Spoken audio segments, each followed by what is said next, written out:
President Joe Biden heads to the Middle East. First stop, Israel, then Saudi Arabia. One huge item on the agenda, Iran. The nation is believed to be closer than ever to having the ability to build a nuclear weapon. White House Correspondent Owen Jensen reports. Owen?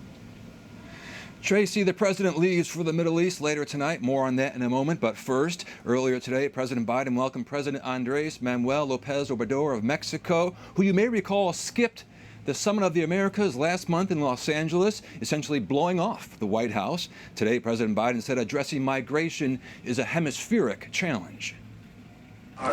In the Oval Office, President Joe Biden and President Andres Manuel López Obrador of Mexico.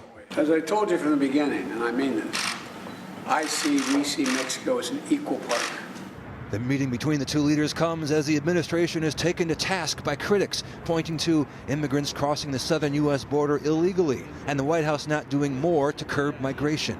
We are accelerating our efforts to disrupt the trafficking of fentanyl and other drugs that are literally killing.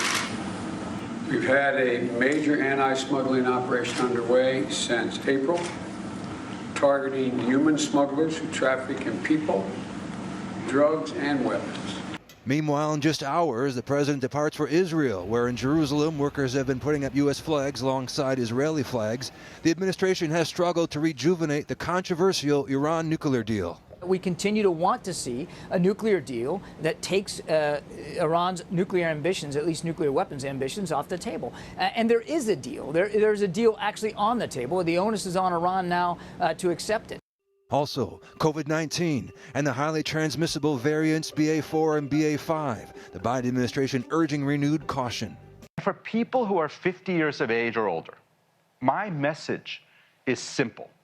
If you have not gotten a vaccine shot in the year 2022, if you have not gotten one this year, please go get another vaccine shot. And the First Lady is apologizing after saying Latinos are as unique as San Antonio breakfast tacos. Her spokesperson tweets, the First Lady apologizes that her words conveyed anything but pure admiration and love for the Latino community.